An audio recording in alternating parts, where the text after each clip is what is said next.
The first opportunity you really get to examine the window is, of course, when it's brought into the studio, because prior to that you've only seen it high up in a church. And then you can examine exactly what's broken, whether it's a piece of coloured glass or a piece of painted glass, and the techniques used by the particular artist. The real challenge of the job is to discipline yourself to reproduce the original artist's work, not to sort of have an artistic license, but to follow his lines and his patterns, and to reproduce it exactly.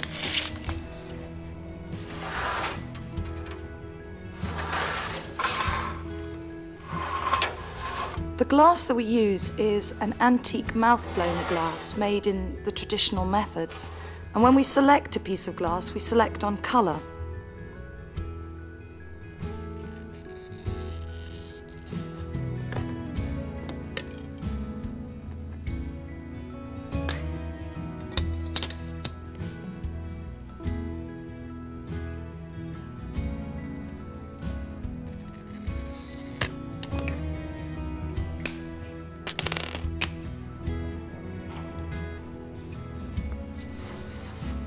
If you're restoring a piece of stained glass, there are 3 steps that you usually take.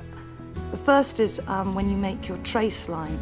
This is when you take your piece of cut glass and you put it on top of the broken, and you actually trace, using a fine sable brush, the lines or the outlines used by the original artist. The paint that we use for this is made from a finely ground glass dust. And so this means when it's fired in the kiln, after you've done the trace line, it means it actually welds itself into the glass and creates a sort of enamel texture.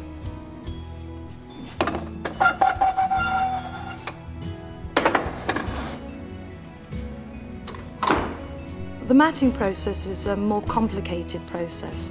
And there are many different techniques that can be used. For instance, stippling is one of them. And this is where you really have to copy the original artist, so you usually have to experiment quite a bit first.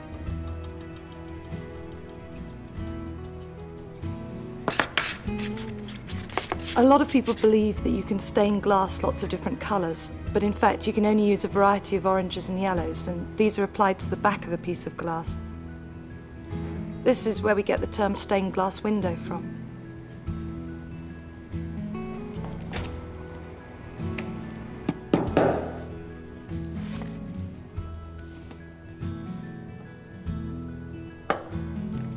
After you've replaced the broken pieces of glass, you reassemble the window using the tracing that was taken at the beginning of the process.